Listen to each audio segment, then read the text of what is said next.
What's up, guys? This video is going to be a response to Jack Green's video titled "Pro-Choice Vegans Are Hypocrites." Jack Green points out what he believes are hypocrisies that are prevalent in the vegan community. Hypocrisies that he believes both pro-life meat eaters and pro-choice vegans possess. While I agree with some of his points, I also disagree with some of his points. Firstly, I agree with his main premise.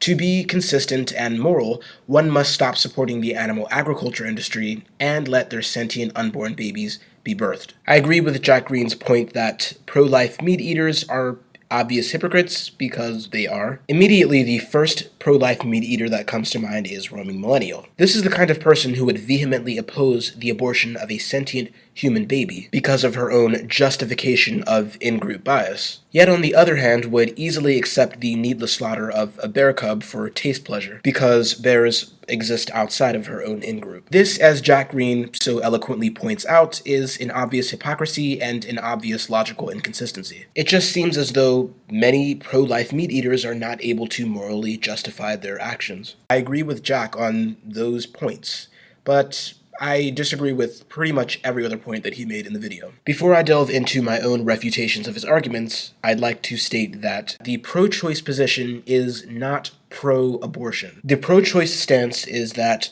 it is ultimately the mother's decision whether or not her fetus survives, not the decision of the federal government. It is not a position on whether or not abortion itself is moral, amoral, or immoral. Okay, now let's jump into my refutations. Now, Jack states in his video, if the fetus is nothing more than a clump of cells without a heartbeat and can't feel pain, then it is amoral to abort the fetus. If Jack truly believes this, then it seems as though he's implying that sentience is contingent on pain, which is not true. Sentience is rather the ability to experience subjective reality. It's the ability to reason and perceive. According to Jack Green's own logic, those suffering with the rare genetic condition, congenital insensitivity to pain, or CIP, they're not sentient. I mean, just ask yourselves, do you think it's ethical to commit mass genocide on those who are insensitive to pain?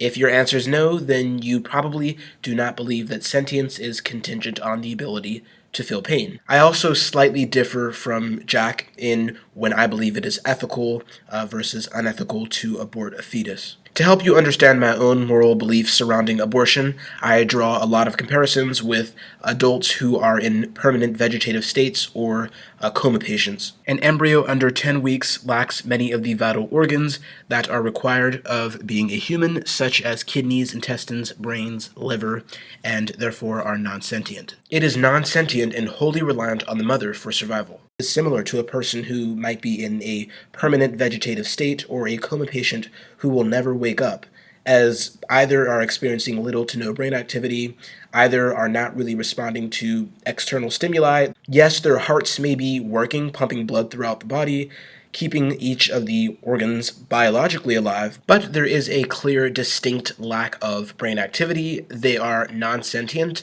and they are wholly dependent upon life support systems. Where I stand on the issue is that if there is a strong inkling of a possibility that the coma patient will awake from his vegetative state, or that it is likely that the fetus can survive outside of the womb and is sentient and can feel pain, then it would be unethical to abort the fetus or to cut the life support off of that coma patient or the person in the vegetative state. Of course, the conversation can get a little bit more complicated when talking about coma patients or people in vegetative states, as they might have wills, so to speak, about what they want to happen to them should they end up in that situation. However, that would call for a long and complex conversation that I am not going to have right now. As stated before, pro-choice does not mean pro-abortion. With roaming millennial and many other hypocrites, pro-life clearly doesn't even mean pro-life, at least not for all. I hope that I have not misconstrued or strawmanned any of his arguments, particularly the one concerning sentience,